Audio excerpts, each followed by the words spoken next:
नमस्कार साथियों, मैं प्रमोद उपाध्याय बाल विद्या मंदिर सीनियर सेकेंडरी स्कूल का त्रिपुरा नागौर के ऑनलाइन एजुकेशन प्लेटफॉर्म पर आपका हार्दिक स्वागत करता हूँ। जैसा कि मैंने पिछले वीडियो में आपको कक्षा 8 विषय हिंदी अध्याय 1 ध्वनि का अर्थ होता है आवाज़, और इसके लेखक हैं सूर्यकांत त्रिपाठी निराला। तो पिछले वीडियो में मैंने आपको इसका आधा अंश जो था वो बता दिया था, उसकी व्याख्या मैंने बताई थी। आज उसका दूसरा भाग है जिसके बारे में आज चर्चा करेंगे। तो सूर्यकांत त्रिपाठी का जो निराला जो शब्द लिखा हुआ है, ये उनका एक उपनाम दिया गया है, निराला। ठीक है, तो वो वास्तव में निराला टाइप व्यक्ति थे। उन्होंने जो भी कविताएं लिखी हैं तो उसमें उन्होंने हमेशा यही कहा है कि व्यक्ति के अंदर जो भी निराशा होती है वो निराशा उनको दूर करनी चाहिए और एक मन के अंदर उत्साह और जागरूकता लाने का प्रयास करना चाहिए। तो इसी कविता में उन्होंने इस प्रकार की बात बताई है कि व्यक्ति को निराश जीवन नहीं जीना चाहिए, जीवन में हमेशा उत्साह और उमंग होनी चाहिए।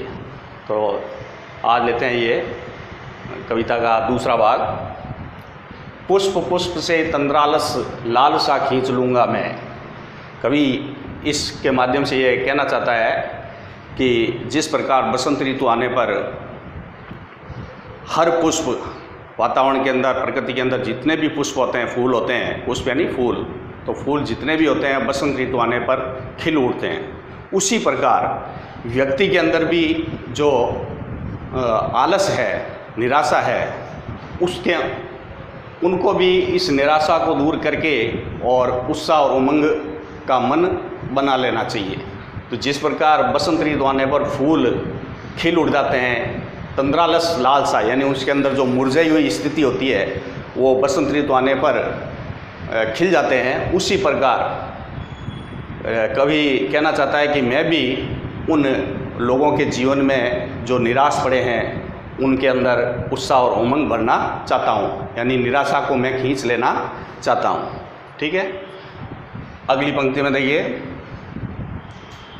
अपने नवजीवन का अमृत सहर्ष सींच दूंगा मैं। यानी जो जिनका जीवन निराश और आलस्य से भरा हुआ है, तो उनके जीवन में कवि कहना चाहता है कि उनका जो जीवन निराश और आलस्य से भरा हुआ है, उनके अंदर में एक नव जीवन का संचार कर दूंगा और उनके जीवन में एक अमृत रूपी उत्साह और उमंग भरकर और उनको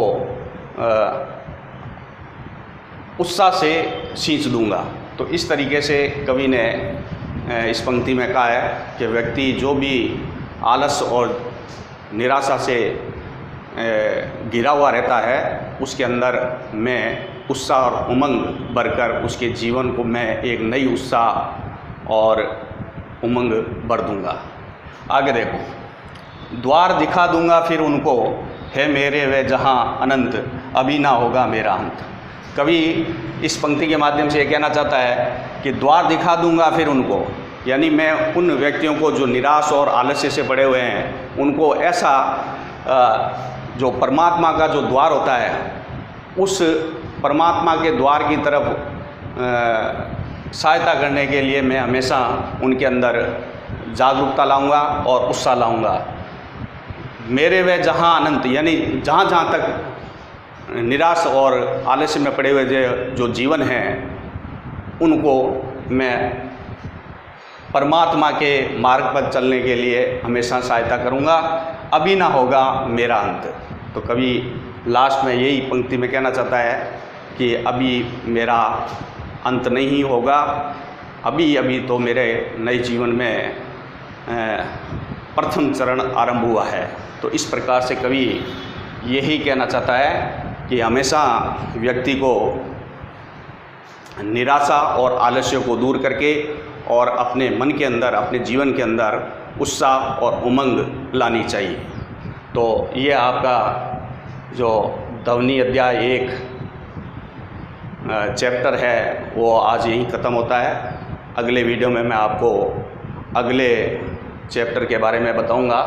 तो ये आप नोटबुक में नोट कर लें। और इनके जो शब्दार्थ हैं तो मैं बता देता हूँ कि जैसे तंद्रालस का मतलब होता है आलस्य,